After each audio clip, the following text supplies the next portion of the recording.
우리는 지난주부터 시편을 알아보고 있습니다. 시편은 말 그대로 시입니다. 우리가 흔하게 접할 수 있는 문학 장르인 것입니다. 그런데 오늘 본문은 시편 중에서도 매우 유명합니다. 왜냐하면 메시아를 보여주기 때문입니다. 시편 2편은 대부분의 학자가 1절부터 3절, 4절부터 6절, 7절부터 9절, 10절부터 12절 이렇게 네 파트로 구분합니다. 내용의 흐름은 하나님이 반역한 열방을 직접 벌하지 않으시고 시온에 세우신 아들을 통해 그들을 다스리실 것을 선언합니다. 즉, 이 시는 굉장히 메시아적입니다. 그리고 1절은 어찌하여 이방 나라들이 분노하며 민족들이 헛된 일을 꾸미는가 이렇게 시작합니다. 이 말씀을 보면 열방이 도모하여 하나님의 통치의 반역을 꿈꾸는 것을 알 수 있습니다. 그런데 이것은 헛된 일입니다. 세상 권세자들이 그들을 창조하시고 지배하신 하나님께 반역해봤자 성공하지 못할 것이기 때문입니다. 설령 성공한다 한들 무슨 이득이 있고 무엇을 이룰 수 있겠습니까? 그러나 알다시피 죄는 우리를 흩뜨려 놓습니다. 열방은 어떻게 이 통치자 하나님께 반역하는 것입니까? 사실 열방이 반역하는 것이 아니라 그들의 왕들과 지도자들이 하나님을 반역했습니다. 2절은 세상의 군왕들이 나서며 관원들이 서로 꾀하여 여호와와 그의 기름 부음 받은 자를 대적하며 이렇게 나옵니다. 이 일에 대한 책임은 소수 지도자에게 있다는 것을 알 수 있습니다. 그들은 기름 부음 받은 자를 대적합니다. 세상 권세가 하나님과 그가 세우신 일을 상대로 반역하여 성공할 수 있겠습니까? 그럴 수 없습니다. 불가능한 일입니다. 그러므로 시편 2편의 시작은 믿어지지 않을 정도로 어리석고 무모한 짓에 대한 개탄입니다. 열방이 보이지 않는 하나님께 직접 반역할 수는 없습니다. 그렇다면 어떻게 하나님의 통치에 반역하는 것입니까?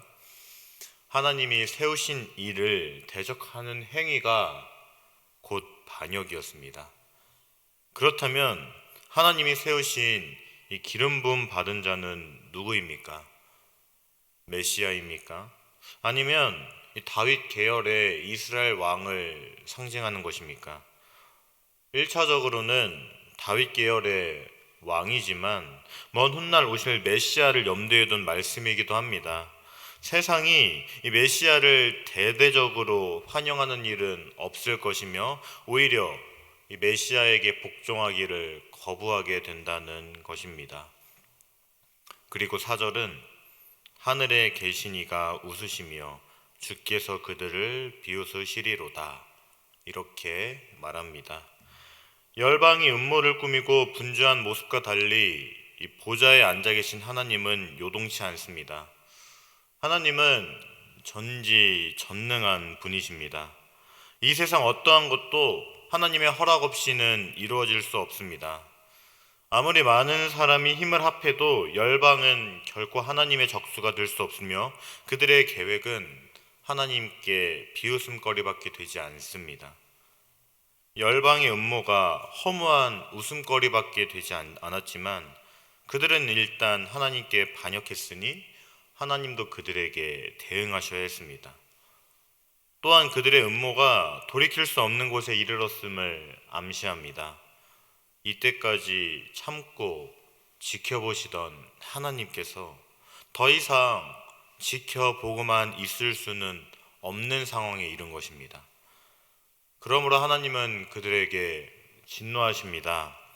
하나님이 진노하시자 열방이 놀랍니다. 하나님이 그들의 반역에 진노하실 것을 예측하지 못하셨다는 것입니까?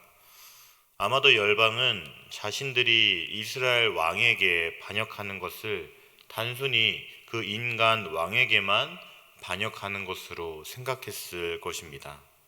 그러므로 이 일 때문에 하나님께서 분노하실 줄은 예측하지 못했던 것입니다. 그러나 그들이 반역한 인간 왕 메시아는 하나님께서 세우셨습니다. 6절은 내가 나의 왕을 내 거룩한 산 시온에 세웠다 하시리로다, 이렇게 나옵니다. 하나님이 시온에 세우신 왕은 하나님과 특별한 관계를 누리는 왕이었습니다.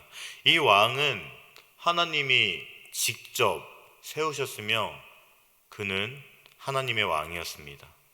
왕과 하나님은 세상 어느 누구도 떼어놓을 수 없는 긴밀한 관계를 누리고 있었습니다. 그러므로 하나님은 자신이 세운 인간 왕과 함께 시온에 거하십니다. 그리고 7절은 내가 여호와의 명령을 전하노라. 여호와께서 내게 이르시되 너는 내 아들이라 오늘날 내가 너를 낳았도다, 이렇게 말합니다. 여기에서 참 중요한 표현이 나옵니다. 바로 하나님께서 이스라엘의 왕을 아들로 삼으셨다는 것입니다. 이것은 아들로 입양했다는 것입니다. 하나님은 왕의 아버지이고 왕은 하나님의 아들입니다. 하나님은 이 관계를 근거로 아들인 왕이 청하는 것이라면 무엇이든지 허락하시는 아버지가 된 것입니다. 또한 하나님의 아들로서 이 이스라엘의 왕은 하나님으로부터 세상을 다스리는 권리를 유산으로 받게 되었습니다. 하나님께 세상을 유산으로 받은 메시아는 자신이 원하는 대로 다스릴 수 있었습니다. 메시아는 하나님이 그에게 하신 말씀을 받은 그대로 당당하게 선포합니다. 아들인 왕은 어떻게 자신의 권한을 행사할 수 있었습니까? 오직 그의 아버지 하나님을 통해서 행사할 수 있었습니다. 본문은 이스라엘의 왕과 하나님과의 관계를 이렇게 매우 적절하게 묘사하고 있습니다. 그렇다면 하나님은 과연 어떠한 능력과 권세를 이스라엘 왕에게 주셨습니까? 하나님은 왕에게 열방을 질그릇 부수듯이 부술 수 있는 철장을 주셨습니다. 그리고 10절은 그런즉 군왕들아 너희는 지혜를 얻으며 세상의 재판관들아 너희는 교훈을 받을지어다, 이렇게 말합니다. 우리는 이 10절이 그런즉 이라는 접속사로 시작하는 것을 알 수 있습니다. 이것을 통해 이제 열방에게 권면하는 것을 알 수 있습니다. 본문에서도 이 열방에게 지혜를 얻고 교훈을 받으라고 이야기합니다. 현실을 정확하게 파악하고 현명하게 처신하라는 뜻입니다. 그렇다면 이제 열방은 어떻게 해야 합니까? 그들이 어떻게 하는 것이 현명하게 처신하는 것입니까? 시편 기자는 열방에게 두려운 마음으로 주를 섬기라고 말합니다. 그리고 12절은 그의 아들에게 입맞추라. 그렇지 아니하면 진노하심으로 너희가 길에서 망하리니 그의 진노가 급하심이라 여호와께 피하는 모든 사람은 다 복이 있도다, 이렇게 말합니다. 메시아에게 복종하지 않은 사람은 결국 망하게 될 것입니다.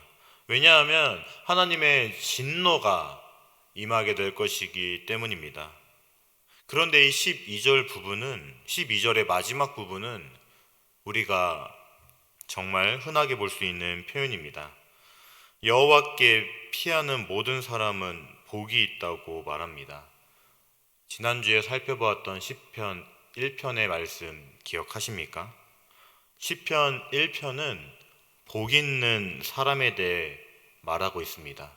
그리고 시편 2편은 복 있는 사람으로 마무리합니다. 그렇다면 이 저자는 도대체 어떠한 의도로 이 두 시편을 하나로 묶고자 한 것입니까? 바로 여러 가지의 이 실질적인 교훈을 강조하기 위함입니다.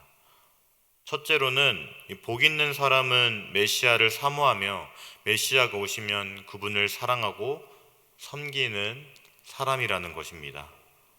시편 1편은 복 있는 사람은 하나님의 말씀을 주야로 묵상하고 하나님의 말씀에서 생명을 공급받는 사람이라고 말합니다. 시편 2편은 하나님의 말씀에 심취해 사는 사람은 이 메시아가 오시면 대번에 그분을 알아보고 섬길 것을 예고하고 있습니다. 하나님의 말씀을 깊게 묵상하면 묵상할수록 이 메시아에 대한 이해와 기대는 커진다는 것입니다.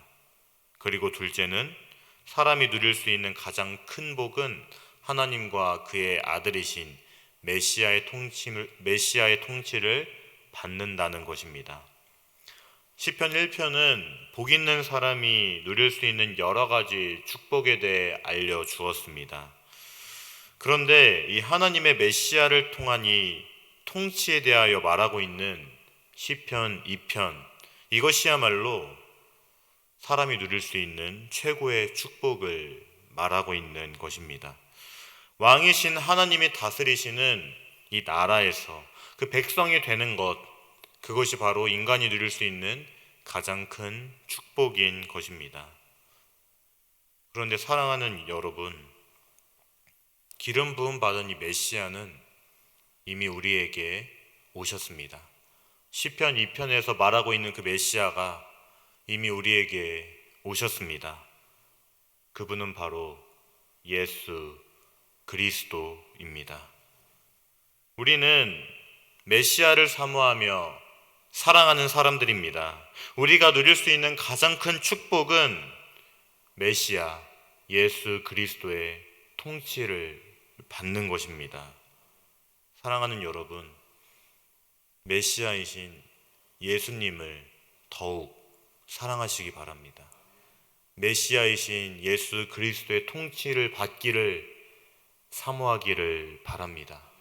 그것이 시편 2편에서 말하고 있는 복 있는 사람들입니다.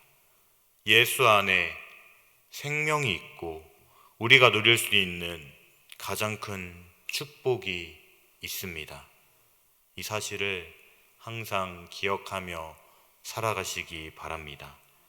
그래서 예수 그리스도로 말미암아 살아가는 여러분들이 되기를 주님의 이름으로 간절히 축복합니다. 이 시간 말씀을 기억하며 기도하겠습니다. 첫째, 메시아이신 예수 그리스도를 사랑하며 섬기는 복 있는 사람이 되게 하소서. 둘째, 가장 큰 축복인 하나님과 그의 아들이신 메시아 예수 그리스도의 통치를 받게 하소서. 이러한 기도 제목으로 다 함께 기도하겠습니다.